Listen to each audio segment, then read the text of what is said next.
Hi hello and আসসালামু আলাইকুম guys, it's me ইয়ান। তো কেমন আছো তোমরা? আশা করি তোমরা সবাই অনেক ভালো আছো। আল্লাহ তাআলার রহমতে আমি অনেক ভালো আছি। আজকে গল্পের আগে কথা বলতেছি, কারণ প্রায় 50% মানুষ গল্প শোনো বাট সাবস্ক্রাইব করো নাই। এটা কেমন কথা ভাই? তোমাদের জন্য এত কষ্ট করে গল্প বানাই, জাস্ট একটা সাবস্ক্রাইব কি ডিজার্ভ করি না আমি? তাড়াতাড়ি সাবস্ক্রাইব করে দাও। চলো এবার গল্পে ফেরা যাক। ওয়াশরুম থেকে বেরিয়ে অলির অবস্থা দেখে আলবি স্তব্ধ হয়ে গেল। অলির চোখ মুখ থেকে টপ টপ পানি পড়ছে, চোখ মুখ রক্তিম বর্ণ ধারণ করেছে। আলবি দ্রুত পায়ে এগিয়ে গেল। কি হয়েছে তোমার? এই অবস্থা হলো কিভাবে? অলি ডান হাতটা চুলকাতে চুলকাতে বলল, জানি না কি হয়েছে, কিন্তু জ্বলে যাচ্ছে। আলবি অলির বাম হাত থেকে ফুলের তোড়াটা নিয়ে রুমে থাকা কোনায় ডাস্টবিনে ফেলে দিল। এদিকে অলির এবার হাসিও আসছে। গোলাপ ফুলে তো আমার অ্যালার্জি, তাহলে তোমার এই অবস্থা হলো কেন? আলবির কথা শুনে অলি চোখ জোড়া মুছতে বলল, আমি কিভাবে বলবো, আপনার সাথে থাকতে থাকতে বোধ হয় আমার সবকিছু গুলিয়ে যাচ্ছে। আলবি অলিকে ওপর নিচে পরক করে দেখতে লাগলো, তারপর একটা শ্বাস ফেলে বলল, তোমার আগে কখনো এমনটা হয়েছে? অলি নাপদক মাথা নাড়ে, কিন্তু কিছু একটা মনে পড়তেই থমকে যায়। এর আগে একবার হয়েছিল, যখন আমি পরীক্ষার জন্য বাড়িতে গিয়েছিলাম, তখন আমি আজকের মতো ফুলের ঘ্রাণ নিতে গিয়েছিলাম, আর তারপর এমনটা হয়েছিল। আমি তখন ভেবেছিলাম হয়তো দুধটা পাতা লেগেছে, কিন্তু আজকে কি হলো? তার মানে প্রেগনেন্ট হওয়ার আগে এমনটা কখনো হয়নি, তাই না? অলি খানিকটা রাগ উঠলো, সে হাত মুখ চুলকাতে চুলকাতে অস্থির। আর আলবি এসব কি প্রশ্ন করছে? আগে কিছু করুন, আমার শ্বাস নিতে কষ্ট হচ্ছে। আলবি ঘাবড়ে গেল। সে অলিকে ওয়াশরুমে নিয়ে বেসিনের সামনে দাঁড় করালো। কল ছেড়ে দিয়ে বললো, চোখে মুখে পানি দাও, আরাম লাগবে। অলি চোখে মুখে পানির ঝাপটা দিল, তারপর হাত মুখ ধুয়ে বেরিয়ে গেল। আলবি দেখলো অলির চোখ মুখ আরো বেশি ফুলে যাচ্ছে। সে কি করবে দিশা পাচ্ছে না। অলির তো তার থেকেও বেশি রিয়াকশন হচ্ছে। ভাগ্যিস গতকাল অলি ফুলের বাগান থেকে অনেকটা দূরে দাঁড়িয়েছিল, নইলে কি হতো আলবি আর ভাবতেও পারছে না। অলি এগিয়ে এসে বলল, আপনারও তো গোলাপে অ্যালার্জি হয়, তখন আপনি যে মেডিসিন খান সেটা আমাকে দিন তাড়াতাড়ি, অনেক কষ্ট হচ্ছে আমার। আলবি মেডিসিন আনতে গেল, মেডিসিনটা হাতে নিয়ে থেমে যায়। অলি, তুমি হুট করে এসব ওষুধ খেতে পারবে না, কারণ সব অ্যান্টিহিস্টামিন প্রেগনেন্সিতে সেভ নয়, আমি রিস্ক নিতে পারবো না।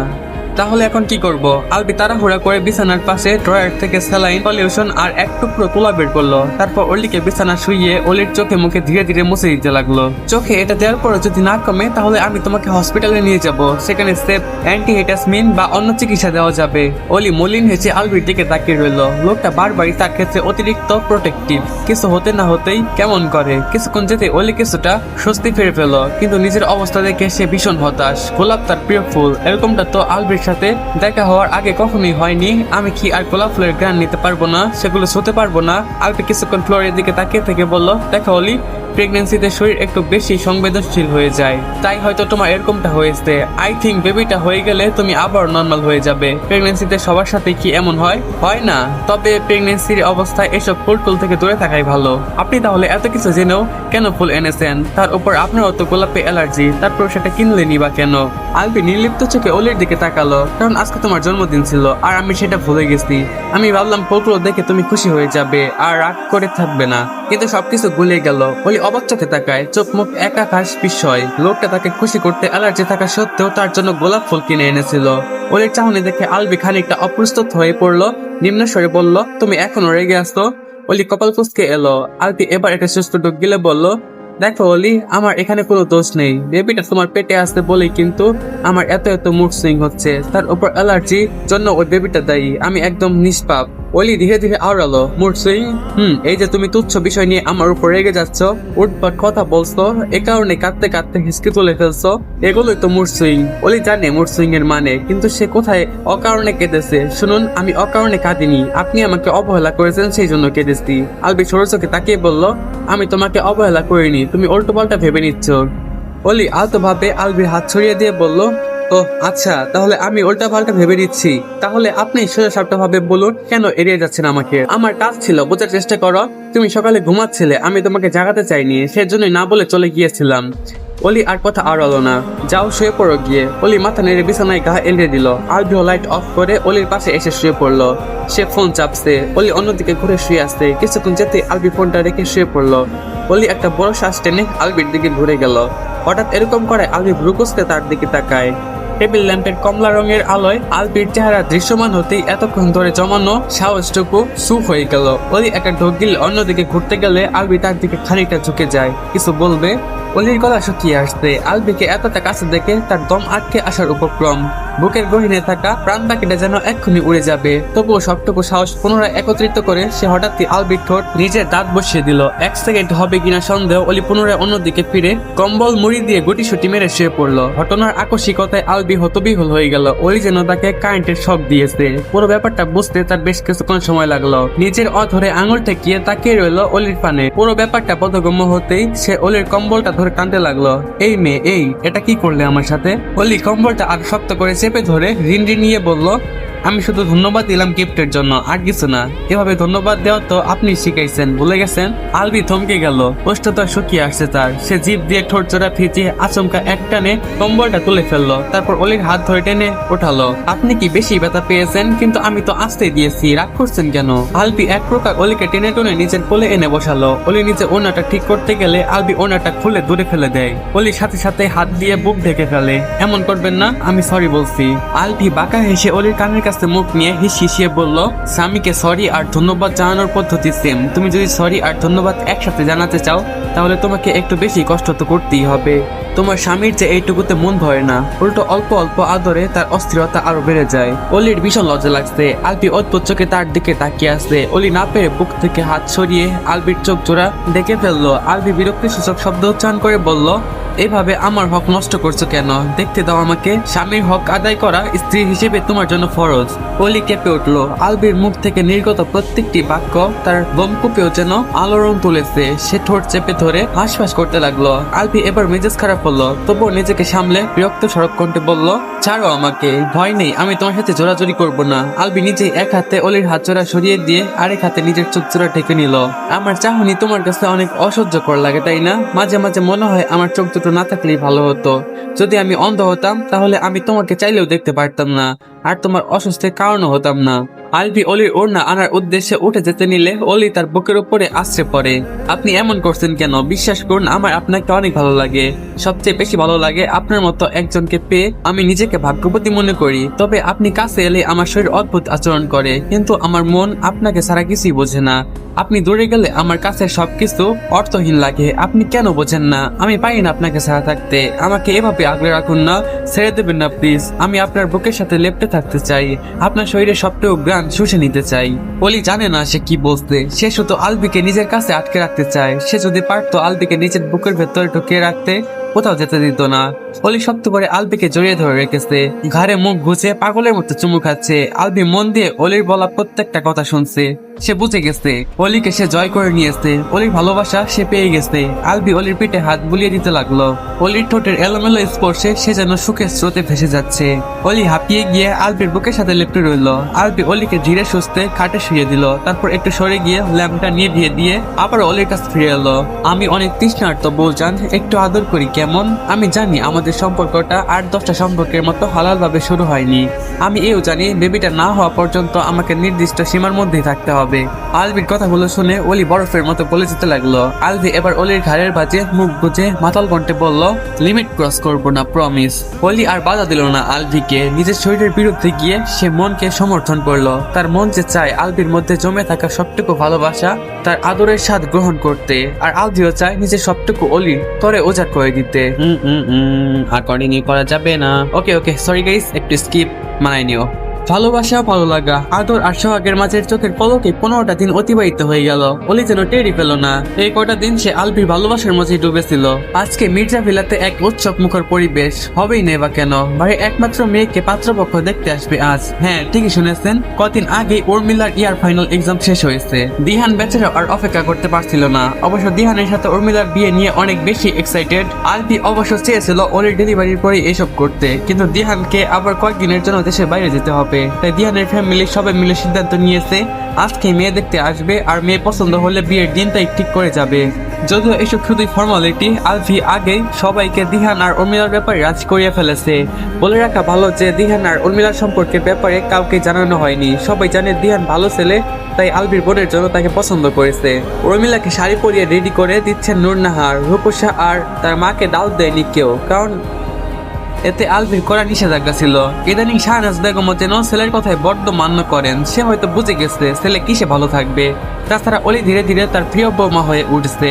অবশ্য এর মুখ্য আর প্রধান কারণ হচ্ছে নাতির জন্ম দেওয়াটা। অলি দেখতে শুনতে শ্রুতি, মনের দিক থেকেও ভালো, আর কি চাই? টাকা পয়সা কি তার ছেলের কম কামায়? অলির বাবার টাকা পয়সা থাকলেই বা তাদের আহামরি কি লাভ হতো? শাহনাজ বেগম এসবই ভাবছে আর কিচেনে রান্না বান্নার তরকারি করছেন। মেহমান এলো বলে দাদুমণি এক সপ্তাহ যাবত একটু সুস্থ হয়েছে বেশি, হাঁটাচলা করতে না পারলেও লাকি ফল করে ড্রয়িং রুমে এসে বসেছেন। অলির মনে আনন্দের দোল লেগেছে, কতদিন পর একটু আনন্দ আর উদযাপন করার সুযোগ পাবে। যদিও আলবি তাকে খুব একটা তিরিং বিরিং করতে দেবে বলে মনে হয় না। লোকটা সবসময় গার্ডের মতো তার সামনে পেছনে ঘুরঘুর করে।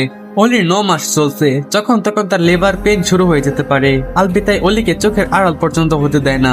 অলি উর্মিলার রুমে বসে নাস্তা খাচ্ছে আর উর্মিলা সাজুগুজু দেখছে। তার অনেক শখ ছিল শাড়ি পরার, কিন্তু এই পেট নিয়ে শাড়ি পরলে তাকে কেমন দেখাবে সেটা ভেবেই তার আর পরা হয়নি। উর্মিলাকে একটা গোলাপি রঙের জামদানি শাড়ি পরানো হয়েছে, দেখতে অপূর্ব লাগছে। আপু, তোমাকে তো অনেক সুন্দর লাগছে গো। অলির কথা শুনে উর্মিলা লাজক হাসলো। এতক্ষণে এক্সাইটমেন্টে থাকলেও এখন কেমন যেন অদ্ভুত টাইপের ফিলিংস হচ্ছে। এরই মাঝে আলবি দরজায় নক করে অলিকে ডাক দেয়। অলি পাস্তার প্লেটটা রেখে আস্তে করে উঠে দাঁড়ালো। ওড়নাটা ভালো করে টেনে ধীর পায়ে এগিয়ে গেল দরজার দিকে। দরজা খুলে ওকে দিতেই আলবির গম্ভীর কণ্ঠে বলল, বেরিয়ে এসো। তোমাকে না বলেছি রুমে থাকবে, বের হলে কেন বলো তো? অলি রুম থেকে বেরিয়ে এসে কাল ফুলিয়ে বলল, আমার রুমে বসে থাকতে ভালো লাগছিল না, আগে একটা চাপা শ্বাস ফেললো। আচ্ছা এসো তাহলে, তোমাকে দাদুমণির পাশে বসিয়ে রেখে আসি, সে যদি একটু বলে কয়ে বুঝাতে পারে। অলি মাথা নেড়ে হাঁটা ধরলো। প্রতিমধ্যে দেখা হয়ে গেল ইয়াদের সাথে।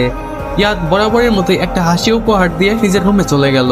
দিহান উর্মিলাকে আংটিটা পরিয়ে দেয়। মায়ের কথায় সম্মতি জানিয়ে দিহান উর্মিলার দিকে হাত এগিয়ে দেয়। উর্মিলা মাথা নিচু রেখে দিহানের হাতের উপরে হাত রাখলো। দিহান আংটিটা পরিয়ে দিয়ে উর্মিলার দিকে তাকাতেই উর্মিলা সবার চোখের অগোচরে দিহানকে চোখ টিপ মারলো। এমন কাণ্ডে দিহান হকচকিয়ে গেল। এদিকে উর্মিলার চোখ টিপ দেওয়াটা অলি, আলবি আর ইয়াদ লক্ষ্য করেছে। ইয়াদ আর আলবির ভ্রু কুঁচকে গেলেও অলি ফিক করে হেসে উঠলো। দিহান পানি খাওয়ার উদ্দেশ্যে টেবিলের দিকে হাত বাড়াতে ইয়াদ এগিয়ে এসে তার দিকে পানির গ্লাসটা এগিয়ে দিল। দিহান গ্লাসটা হাতে নিয়ে একবার ইয়াদের দিকে তাকায়। ছেলেটা একদমই ইন্ট্রোভার্ট টাইপের, কখনোই প্রয়োজন ছাড়া কথা বলে না, অদ্ভুত। তো সামনের মাসে ওদের বিয়ের ডেট ফিক্স করি, কি বলেন বেহাই সাহেব?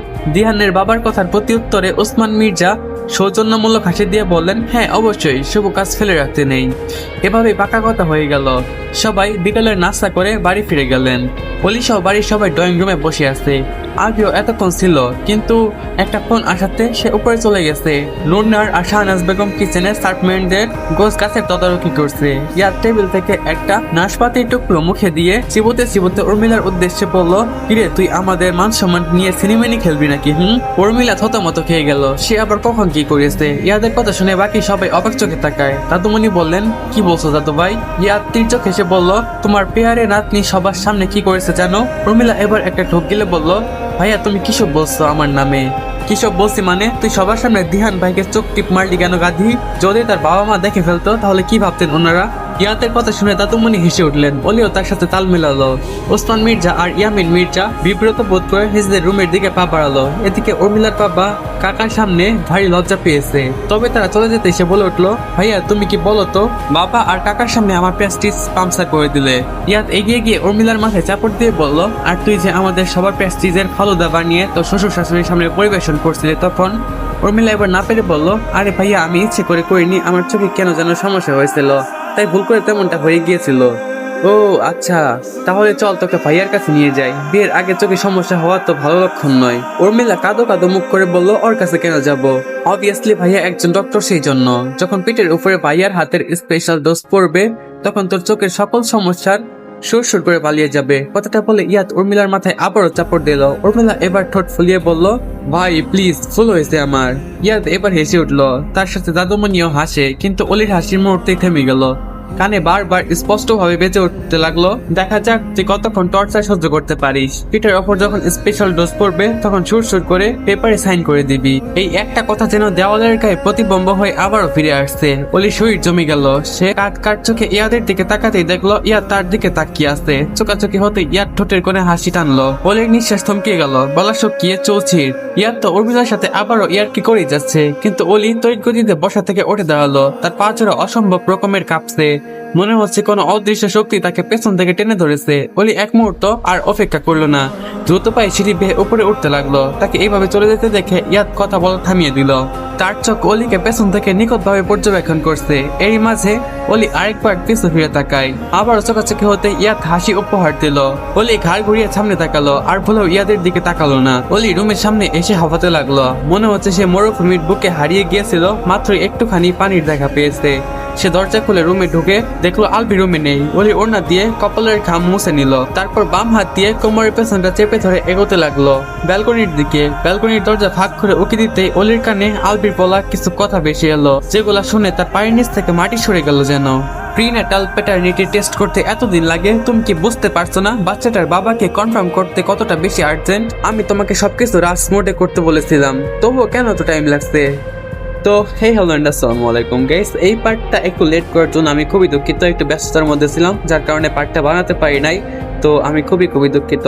তো ভালো থাকবে সবাই, আল্লাহ হাফেজ, দেখা হবে তোমাদের সাথে পরবর্তী পার্টে।